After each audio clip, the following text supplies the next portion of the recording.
Effectivement, Ludovic Ousseni avec son maillot rouge au couloir numéro 5, entouré par David Sombre au couloir 4 et par Jimmy Soudril à sa droite à l'extérieur au couloir 6. Ils sont 4 cette saison à être descendus sous les 47 secondes. C'est plutôt une belle performance en l'absence de Thomas Jordier, le champion de France en salle en titre, absent du rendez-vous ce week-end. C'est parti pour ce 400 avec bien sûr la bagarre pour se positionner parce que les 6 vont se rabattre à l'intérieur très rapidement à l'entame du dernier tour. Et il va falloir jouer des coudes et surtout tirer son épingle du jeu. Et pour l'instant, à ce petit jeu-là, vous voyez ça, voilà, bousculade pour l'instant sur l'entame du 200 derniers mètres. Et ça va être compliqué pour Ludovic Ousseni qui s'est un peu fait enfermer. Là, il y a Biron qui revient bien. Là. Exactement. Avec Gilles Biron qui va tirer son épingle du jeu peut-être. Et Clément Ducot. Mais attention, à l'extérieur, ça peut revenir avec Afumba. Et finalement, la victoire en 47-28 pour Clément Ducot du Bordeaux EC. C'est pas forcément lui dont vous avez parlé juste avant la présentation de cette course. Et belle surprise pour Clément Ducot. Mais ce que produit aujourd'hui Aurore Fleury, c'est très intéressant. Encore une fois, dans une thématique ou dans une course de championnat, à un moment donné, il faudra prendre ses responsabilités. C'est une jeune athlète qui n'a pas d'expérience au niveau international et on voit qu'aujourd'hui, dans un championnat de France où on l'attend, mais elle ne déçoit pas et elle fait une très belle course. Après, il faut aller jusqu'au bout, il faut continuer à appuyer pour ne pas justement se retrouver à la merci d'un éventuel retour. Mais ce qu'elle fait jusqu'à présent, c'est intéressant. Il va rester 200 mètres. Le dernier tour. Et on va voir si elle a encore gardé de la vitesse sous le pied. Ça va être intéressant de voir son dernier tour. Voilà. Là, elle a véritablement accéléré pour faire un gros écart. Elle a littéralement fait exploser le peloton. Exactement. En quelques mètres, en quelques instants, Aurore Fleury, sous les premières accélérations, a fait exploser cette finale du 1500. Elle vole bien sûr vers un nouveau titre de championne de France. On va voir le chrono, ça va être intéressant de voir de quoi elle est capable. Alors c'est parti sur des bases très modestes au départ, donc forcément le chrono ne sera pas forcément à la hauteur de ce qu'elle avait fait à Karlsruhe. Mais en tout cas le titre est là et le chrono à l'arrivée, 4:17:16 pour Aurore Fleury. C'est un très beau chrono. Ça montre encore une fois la capacité de cette athlète à répondre présent le jour J, à leur H comme on l'attend. Les bousculades, le fait d'être en virage, ça peut jouer aussi. Allez, pour les repérer, Benjamin Robert, maillot mauve, Gabriel Tual, maillot vert, mais il y a 4 autres finalistes dans cette course, il ne faut pas les oublier, on ne sait jamais, il peut tout se passer. En tout cas, c'est Benjamin Robert qui a décidé de prendre les choses en main. Gabriel Tual est en 3e position et voyez déjà, ça joue des coudes.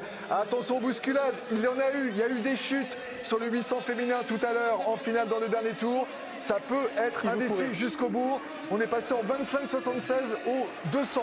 Bob. Donc la tactique de Benjamin Robert est simple, c'est de partir vite, c'est d'essayer d'aller chercher un chrono, 2, émousser le plus possible Gabriel Tual et pourquoi pas aller chercher un titre de champion de France dans ces conditions-là. Mais attention, Gabriel Tual qui cherche bien le relâchement dans la foulée à Benjamin Robert. Il me semble très facile, Bob, Gabriel Tual. Et puis il a montré un gros mental à Tokyo.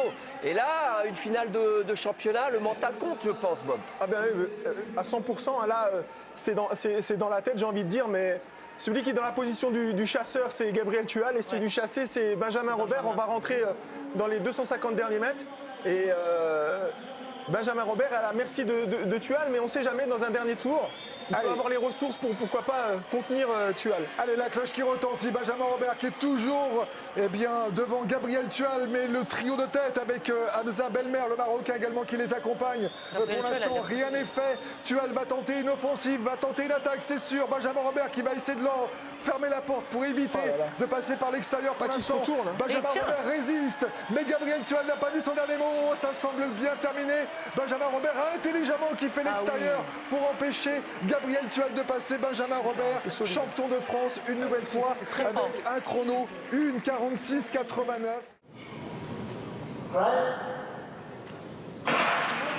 Allez, cette fois-ci c'est bon pour tout le monde. Amandine Brossé bien sûr qui va s'envoler quelque peu sur ce premier tour et lorsque les 6 finalistes très fort, à la corde, eh bien nul doute qu'Amandine Brossé sera certainement en commande, mais attention derrière bien sûr on essaye avec notamment la présence de Marjorie Vessière. Mais regardez, au moment de se rabattre, Amandine Brossier en patronne qui prend les commandes, qui ne laisse le soin à personne derrière d'être aux avant-postes de cette course. Et maintenant, il va falloir aller la chercher. Camille Seri, qui est en deuxième position, va essayer de batailler jusqu'au bout. Mais Amandine Brossier semble au-dessus de l'eau. Mais attention, c'est pas fini, hein, on ne sait jamais. Hein. Fini. Camille Seri qui peut revenir, qui va tenter de faire l'extérieur, quoi qu'il arrive dans la dernière ligne droite. Oh, la bagarre! Amandine Brossier qui coince, qui grimace. Et c'est Camille Seri qui va l'emporter. Camille Seri qui surprise. l'emporte en 53 secondes 15. Un peu à l'étonnement général, Antoine. Mais non, je n'étais pas trop étonnée puisque Amandine, elle n'est pas super bien partie. D'habitude, elle part fort. Et là, je n'ai pas trouvé qu'elle avait mis de l'écart déjà dès le départ. Championnat de France en salle, 5,81 pour Thibaut Collet. Allez, il n'a que 22 ans, une barre à 5,81 à franchir. Et ça passe. Ça passe pour Thibaut Collet. Magnifique. Le patron et les minima pour les championnats du monde en salle à Belgrade dans 3 semaines. Et bien sûr, le frérot Mathieu Collet. Oh, quelle joie, quel moment. Juste un petit problème du starter. Et cette fois-ci, c'est bon pour tout le monde, avec Hachim Maroufou qui prend un très bon départ, très rapide, qui met la pression d'entrée sur Ryan Zézé. Le dernier virage, on va voir ce que ça va donner. Attention au couloir 3 également, Maxime Lancelot qui est bien dans la cadence. L'entrée dans la dernière ligne droite, Ryan Zézé qui résiste à Hachim Maroufou. Ryan Zézé qui va l'emporter en 20,99. Record personnel. Meilleur chrono français de la saison et surtout, comme tu l'as dit Antoinette, eh bien record personnel, la première fois sous les 21 secondes pour Ryan Zézé sur ce 200 mètres en salle. Avoir fait les minima, Renaud qui malheureusement a échoué aujourd'hui et Thibaut Collet, superbe Thibaut Collet qui est aux commandes du concours. C'est parti pour Valentin, le dernier essai. Oui, Wow. ça passe. Ça passe pour Valentin. Benoît Campion, le 3e Toulousain de cette finale, qui est en embuscade. Azzedine Habs, un peu enfermé là en 3e position. Ça se bouscule. Attention, Azzedine Habs qui continue à se faire enfermer. Toujours les commandes pour Yannick Elaf devant Benoît Campion. Djilali Bedrani n'est pas bien. Djilali Bedrani est en train de décrocher. Ouais, et on voit en qu'Azzedine difficulté. Habs très intelligemment, dans la ligne droite, se Michler qui replace. s'accroche. Baptiste Michler qui s'accroche. Benoît Campion qui est en train également à son tour de se faire enfermer. Azzedine Habs. Je vous l'ai qui dit, fait le petit l'effort. Flavien Zott Et du attention, Bordeaux Athlé qui se replace. La cloche qui retentit, Azzedine Habs qui se replace aux avant-postes à l'entame du dernier tour pour les 200 derniers mètres. Azzedine Habs qui a pris les commandes, qui va essayer d'accélérer, mais Je vous l'ai derrière, dit, le petit Flavien ça reste Zott. en embuscade. Attention avec Flavien Zott qui n'a pas dit son dernier mot. Également Salim Ketar qui est en 3e position. Azzedine Habs qui, pour l'instant, est le plus fort, semble être le plus fort sur cette fin de course. Je vous l'ai dit, le Il fait petit, je vous l'ai l'extérieur. dit. Zott, attention, mais c'est bien Azzedine Habs qui est le champion de France en 3,41.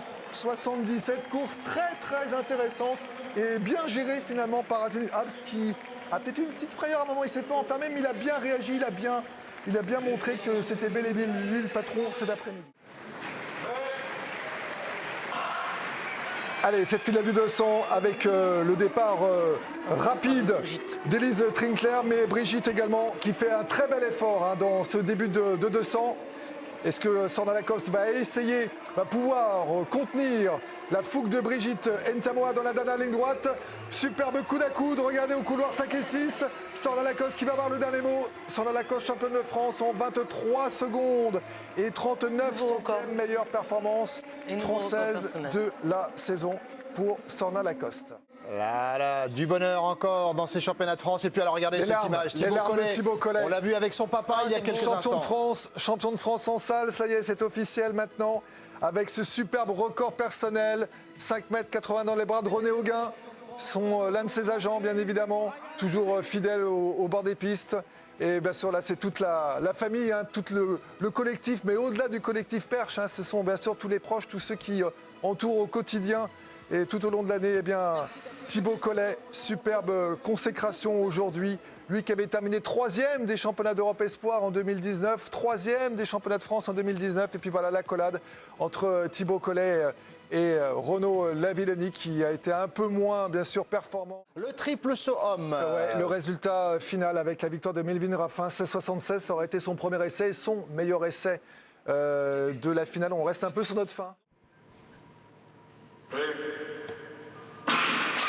Allez, cette fois-ci, c'est bon pour tout le monde. Bon départ de Avantage à Willem. Bellossian, Pascal qui est en retard. Très beau Willem départ. qui est devant. Allez. C'est Willem qui va le champion de France. 7,53. Willem Bellossian qui est champion de Il France. conserve son titre. On a eu l'explication, mais Pascal un petit peu en dedans déjà en série tout à l'heure. Il avait un peu mis le frein à main sur la fin. Et c'est bien et bien Willem Bellossian qui reprend le leadership sur ce coup-là. En fait, Concluant en série et qui remporte le titre de champion de France. ce qui est marrant, c'est que quand Willem il sort premier, il gagne la course. S'il sort pas bien, en fait, il s'est désuni. Il paraît tout petit pendant la course, et là, il était tout grand, tout géant. Alors on peut voir les choses comme ça, Antoinette, mais Pascal a couru quand même de nombreuses courses cet hiver en dessous de 7,53. Oui. Donc j'ai envie de dire qu'il n'a pas réussi sa mise en action, Pascal Martino-Lagarde. On voit il part de trop loin. Lui, il est très très fort après 3 haies. Oui. Il revient très très fort entre la 3e et la 5. Mais sauf que quand il est trop loin de Willem à ce moment-là de la course, c'est trop compliqué. Il est trop loin. Et Pascal Martino-Lagarde, on le voit, qui s'envole sur les 2 premières haies. On a parlé hier des marges, vous savez, au-dessus des haies. Et Antoinette, tu l'as dit avant de courir, il faut raser l'obstacle. On voit très bien que Willem, lui caresse la latte avec le dessous de la cuisse à chaque fois. Et ça se joue comme ça, un peu comme Clément Noël sur le slalom de ski qui rase les poteaux de Notre ski. champion Et voilà, c'est olympique. pareil, mais sauf que c'est les haies. Ah, ça va plaire à Willem Bellossian, champion de France, cette comparaison avec Clément Noël, Peter Anderson. Félicitations, Allez, oui. on est avec vous pour une première réaction. Je vais folle. Willem, vous êtes champion de France. On attendait ce duel avec Pascal Martino-Lagarde. Ça s'est joué à celui qui a fait la course la plus propre finalement. Ouais, c'est ça, c'était un duel très attendu. En tout cas, je suis content, le titre, je conserve mon titre, c'était une belle bagarre. Je tiens vraiment à remercier toute ma famille, tous mes proches, le staff médical. Tout le monde se reconnaîtra. On fait un beau boulot et vraiment c'est top. Je m'attendais limite à pire aujourd'hui. Disons que j'ai pas réussi à bien revenir de mon enchaînement de meeting, surtout la course de Liévin. On m'a mis dans un état absolument déplorable et cette semaine d'entraînement a été très dure pour moi. Donc je m'attendais à pire. Donc là c'est plutôt une bonne surprise de finir en 58. Et en toute honnêteté, là Willem il a tapé fort. Parce que des championnats de France, lui il a répondu présent, moi j'ai pas répondu présent. Donc c'est ma faute, c'est à moi de me remobiliser, de repartir à l'entraînement et de vous donner rendez-vous au meeting de Bercy le 6 mars. Justement, revanche la semaine prochaine avec Willem à Bercy alors. Ouais, mais faut que je soulève quelques barres, faut que je fasse quelques starting blocks et passer quelques... Parce que là cette semaine ça n'a pas été possible. Je vais pas tout vous raconter, mais disons que ce que je fais aujourd'hui, vu ce que j'ai pris dans la gueule juste avant, c'est un beau championnat de France pour moi.